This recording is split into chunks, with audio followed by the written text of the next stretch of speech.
이때부터 지금까지 나는 자기 개발이나 성공한 위인의 자서전을 읽는다.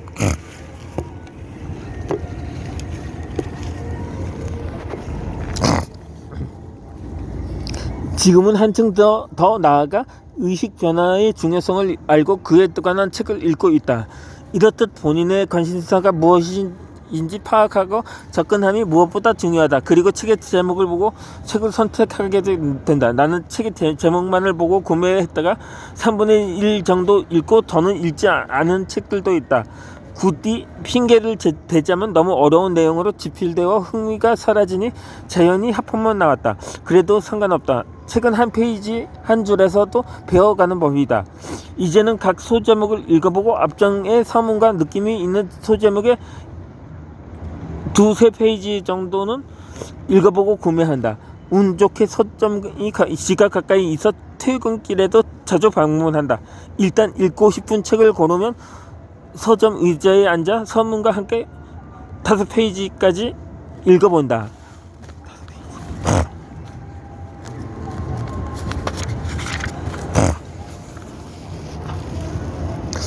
5페이지까지 읽어나가며 막히지 않고 읽히면 주저하지 않고 구매한다.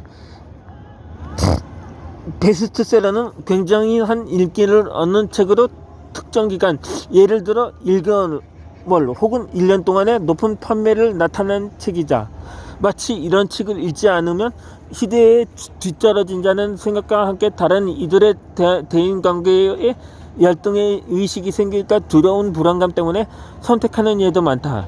이 밖에도 우리는 다양한 이유로 추천 도서와 베스트셀러에 집착한다. 그 중에는 의외로 나와 맞지 않는 책들도 많았다. 베스트셀러라고 구매했는데 나와 맞지 않는 내용에 금세 지쳐 중간에 포기한 책도 있다. 나의 수준이 얼마인지는 객관적인 잣대로 평가하기는 어렵지만 본인이 읽기에 난해하지 않고 이해할 수 있다면 최고의 책이라 할 수 있다. 그렇지만 너무 쉬운 책만 읽는 것도 흥미를 잃는 주요 원인이란 걸 잊지 말아야 한다. 책은 개인의 목적과 수준을 고려해서 선택해야 한다. 아무리 자신의 목적에 맞는 책이라도 자신의 수준을 고려하지 않는 책 선택은 독서를 어렵게 만든다.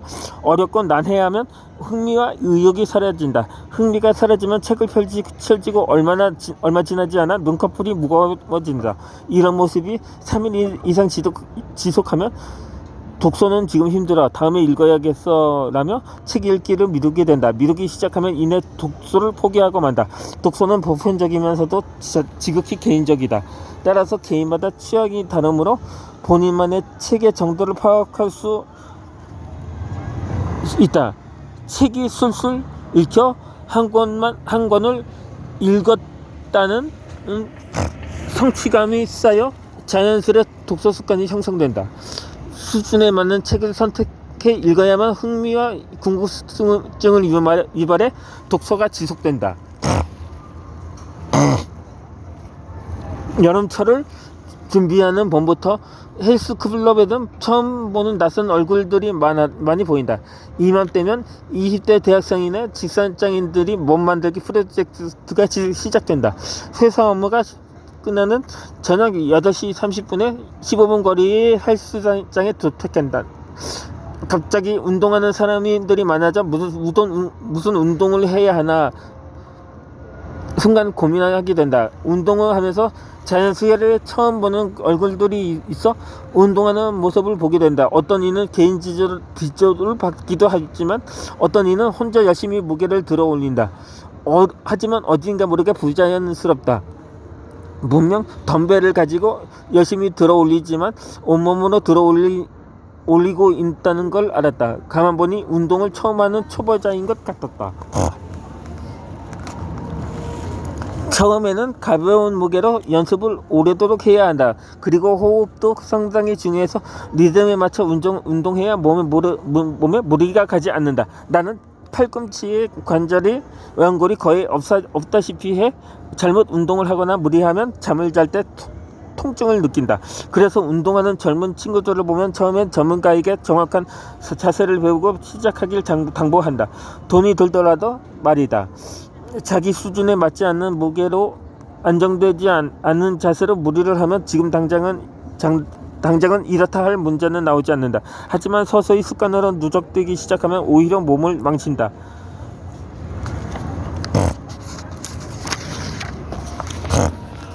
한마디로 건강하고 멋있는 몸짱을 만들려다 평생 약으로 생활해야 하는 경우가 발생한다. 초보자에게 맞는 운동법으로 연습해야 한다. 독서도 마찬가지라 생각한다. 어느 날 갑자기 책 좀 읽어볼까 하고 평소 관심 분야의 아무 책이나 읽으려 한자만 큰 낭패를 본다. 아마 10중 8구 책을 펴고 10분도 되지 않아 졸음이 쏟아질 것이다. 나는 독서 습관을 기르기 위해 두꺼운 책은 구매하지 않았다. 처음에 200페이지 분량의 책이나 글자가 빽빽하지 않은 책을 위주로 읽었다. 2002년은 월드컵 경기가 있던 해이기도 하지만 가장 힘든 시기이면서 동시에 가장 바쁜 해이기도 했다. 첫째 딸이 세상에 처음으로 울음을 터뜨린 해이기도 하다. 이 무렵 읽었던 책이 고도원의 못생긴 나무가 산을 지킨다였다. 다시 책의 첫 페이지를 펼쳐보니 이런 글귀가 적혀있다. 저자는 사람에게는 자기 인생을 바꿔놓은 운명의 만남이 있기 마련이라고 했다. 나는 한 권의 이 책이 내 생각과 관념을 바꾸는 계기가 되었다고 쓰인 나의 글을 읽으니 감회가 남달랐다. 이 책은 289페이지로 어록을 뽑아 쓴 글이어서 읽기가 편하고 마치 시를 읽는 것과 같아 지루하지 않았다.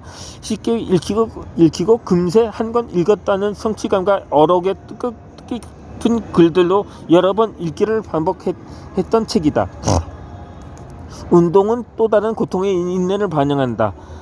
마지막 한계를 쥐어짜내야만 비로소 근육과 효과를 맛볼 수 있다. 그러기 위해선 상당한 집중력을 이용한다.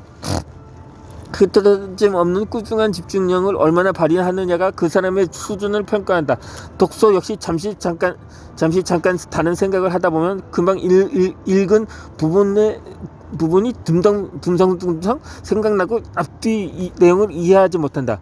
나는 운동을 시작한 지 6년 동안 어쩔 수 없는 상황 아니고서는 하루 이상 빠지지 않고 다녔다. 팔꿈치 관절 때문에 시작했지만 하루를 빠뜨리고 이틀이 되면 좀처럼 발이 떨어지지 않았다. 자동차 시동을 걸자마자 갈등하는 마음과 씨름을 한다. 이내 차를 돌려 체육관으로 향하고 운동을 마친 후 나와의 싸움에서 지지 않았다는 안도감에 집으로 향한다. 독서도 마찬가지다. 술 약속 때문에 거하게 한잔할 땐 어쩔 수 없이 독서를 못하기도 하지만 이틀 연속 지속하다 보면 다음날도 책과 멀어지기 시작한다.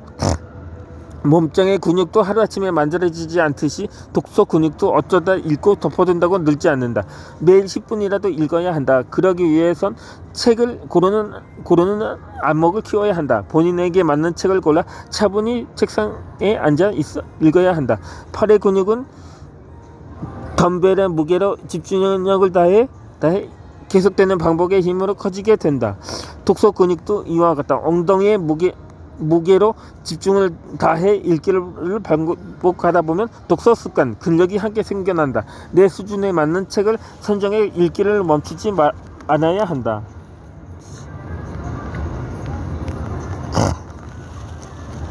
성공한 사람들의 공통점이라면 모두가 인문 고전 독서도 깊은 사색을 한다고 인식하기 시작하면 무턱대고 공자의 논어를 구매해 읽은 적이 있다. 사실 논어는 읽는다기보다 공부한다는 표현을 써야 함이 맞을 것 같다. 이지성 작가의 생각하는 인문학을 읽고 자기계발과 사회생활 전반에 도움이 되지 않을까 하는 마음에 구매하게 되었다.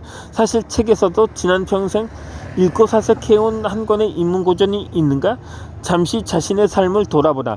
어쩌면 삶의 그토록 문제가 많은 것은 당신에게 지혜하게 없기 때문은 아닐까라는 작가의 말이 내 머리에서 계속 맴돌아 마음을 요동치고 있었다. 내가 구매한 논어책은 해설서다. 710페이지 정도의 작지 않은 두께의 책이며 한 페이지의 반은 주석란의 해설이었다. 나는 첫 페이지부터 난해했으며 학문의 뜻을 알아가야만 했기에 흥미와 뜻이 제대로 전달되지 않았다. 일단 빠르게 내용을 정리하고 마음먹고 소설처럼 빠르게 한번 읽어내기로 했다. 하지만 이마저도 쉬운 일이 아니었다. 퇴근 후 독서는 동기부여와 성장을 하는 데 목적이 있다. 논어는 분명 공자의 삶에서 지혜를 얻는 최고의 인문고전이지만 나에게는 읽음 자체가 고통의 연속이었다. 퇴근 후 읽기와 새벽 시간을 활용해 다시 읽기를 반복해 겨우 한 달 만에 내용을 빠르게 읽어내려는 정도로 끝이 났다. 다시 정독으로 읽어내려 했지만 책장 속으로 밀어넣었다. 이왕 시작한 독서니 끝장을 보자는 내 의지는 이렇게 끝이 났다. 창피하지만 읽는 내내 하품과 두려움이 쏟아져 여간 곤욕이 아니었다. 내 수준에 맞지 않은 책이었다. 이후 서점에서 시라카와 시즈카의 공자전을 구매해 읽었다. 논어를 잠시 해설서로 빠르게 읽기만 한 채 많은 아쉬움을 남겼지만 공자란 인물에 대해 현재와 연결지어 알아보고자 읽었다. 알다시피 논어는 공자가 쓴 책이 아니다. 정확히 누가 언제 이 책을 만들었는지 아직 정설이 없다. 공자가 누군지 그의 제자들이 스승의 말씀과 행적을 그린 책이다. 누구에게는 좋은 책일지 모르지만 또 다른 누군가에게는 그저 그런 책일 수 있다. 얼마 전 책이라고는 전혀 읽지 않던 친구가 서점에 들렀다. 책을 보던 중 그 친구가 책 한 권 추천해주라는 말에 선뜻 말하지 못하고 머뭇거리는 일이 있었다. 책은 본인한테 맞는 느낌을 찾아 꾸준히 읽어야 한다. 그렇지 않으면 천덕꾸러기로 전락해 책에 먼지만 쌓이게 되거나 라면 받침체가 되기 쉽다. 읽기 어려운 책은 자신에게 맞지 않는다고 생각하고 잠시 한쪽으로 밀쳐내 보관해둔다. 점차 독서 분위기 생기는 자신을 보며 어느 날 그 책을 다시 손에 들면 쉽게 읽히는 경우가 생기게 된다. 나는 논어를 다시 읽고 있다.